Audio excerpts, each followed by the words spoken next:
ఎర్ర జెండా వర్ధిల్లాలి, ఎర్ర జెండా వర్ధిల్లాలి, కార్మిక కర్షకుల ఐక్యత వర్ధిల్లాలి, కార్మిక కర్షకుల ఐక్యత వర్ధిల్లాలి. సిపిఎం జిందాబాద్, సిపిఎం జిందాబాద్, జిందాబాద్ జిందాబాద్ సిపిఎం జిందాబాద్. మేడే వర్ధిల్లాలి, మేడే వర్ధిల్లాలి. ప్రపంచ కార్మికులారా ఏకం కండి, ప్రపంచ కార్మికులారా ఏకం కండి.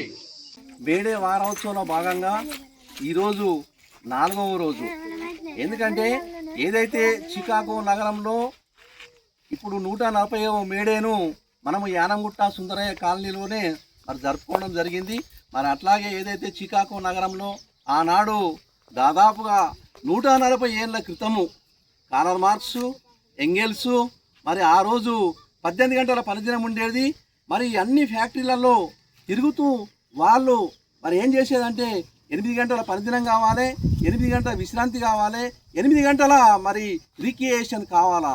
మరి ఏదైతే బాల కార్మిక వ్యవస్థను కూడా రద్దు చేయాలి, మరి పనికి తగ్గటువంటి మరి కూలీలు కూడా ఇవ్వాలని ఆనాడు మార్క్స్, ఎంగెల్స్ ఫ్యాక్టరీ దేశాల తిరిగి అన్ని ఫ్యాక్టరీల కార్మికులందరినీ సమీకరించి ఆనాడు చికాగో నగరంలో దాదాపుగా మరొక 5 లక్షల మందితోటి అక్కడ పెద్ద మార్కెట్ యార్డ్ వద్ద పెద్ద మీటింగ్ పెడితే ఏదైతే బడా పెట్టుబడిదారులకు వ్యతిరేకంగా ఈ జరుగుతున్నటువంటి పోరాటంలో ఆ 5 లక్షల మందిని చూసి పెట్టుబడిదారులకు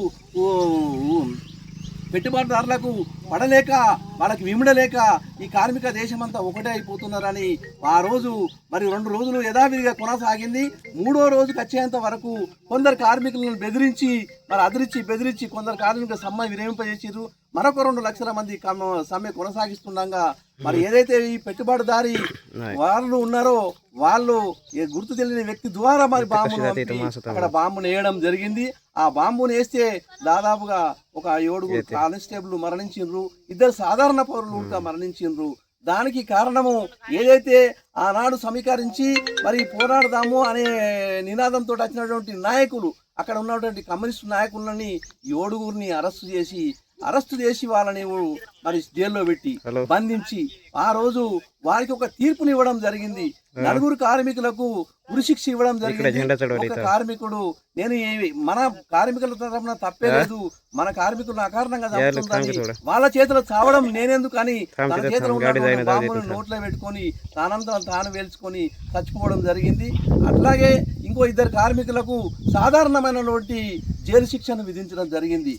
అందులో భాగంగా మేడే అప్పటి నుంచి ఏదైతే చనిపోయిన కార్మికులు ఉంటారో ఆ ఒక కార్మికుడు లేచి తన కొన ఊపిరితో ఆడుతుండగా ఉడక అక్కడ తన కాకి చొక్కాను తీసి ఏర్లై పారుతున్నటువంటి రక్తంలో తన చొక్కాని మరి రక్తంలో తడిపి ఈ రోజు నుంచి 1986 29 తారీఖు నుంచి మనం మేడే ఫస్ట్ నుంచి జరుపుకుందామని మరి ఆ రోజు ఆ చొక్కాను లేవట్టి ఆ రోజు మేడేగా ప్రకటించడం అనేది జరిగింది.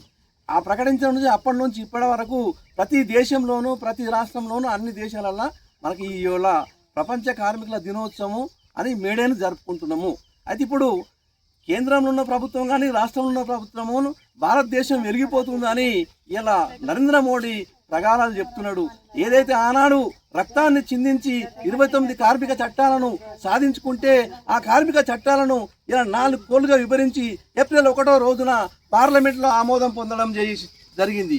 దాన్ని తక్షణమే విత్డ్రా చేసుకొని మరి కార్మికులందరికీ 8 గంటల పనిదినాన్ని కల్పించాలి. ఈ 12 గంటల పనిదినం మాకు అద్దని నేను సిఐటిగా మరి సిపిఎం పార్టీగా డిమాండ్ చేస్తున్నా. ఏదైతే మీరు నరేంద్ర మోడీ గారు ప్రతి ఒక్కరికి మరి పేదవారికి ఆవాస్ యోజన పథకం కింద ఇల్లు కట్టిస్తామని చెప్పారు. ఇలా సుందరయ్య కాలనీలో జాగా ఉన్నది, అయ్యా మీరు 5 లక్షలు లోన్ ఇస్తే మరి కట్టుకుంటారు, మరి దాన్ని మీరు ఇంప్లిమెంట్ చేయాలి. మీరు జిల్లా కేంద్రంలో ఎక్కడ ఉన్న పరిస్థితి ఉన్నా మరి ఏదైతే మీరు ఇల్లు ఇస్తామని చెప్పిర్రో ఎక్కడ ఇచ్చిండ్రో ప్రభుత్వము ప్రజలకందరికి సమాధానం చెప్పవలసిన అవసరము ఆసన్నమైంది. ఈ మేడ ద్వారా చెప్పాలా. ఏదైతే చక్కెర ఫ్యాక్టరీని బోధనలో 100 రోజుల్లో ఏర్పాటు చేస్తామని చెప్పిర్రు, ఇప్పటి వరకు కూడా 100 రోజులు కానీ ఇప్పుడు 12.5 సంవత్సరాలు అయిపోయింది. దాదాపుగా 2-3 వేల మంది కార్మికులు ఇలా అన్నమో రామచంద్ర అంటూ ఏడుస్తూ ఇలా జీతాలు లేక ఉండడానికి తినడానికి తిండి లేక చేసుకోవడానికి పని లేక ఏడుస్తున్నారు. తక్షణమే ఈ రాష్ట్ర ప్రభుత్వము దాన్ని తెరిపించి ఆ కార్మికులందరికీ పని కల్పించాలని సిపిఎం పార్టీగా డిమాండ్ చేస్తున్నా.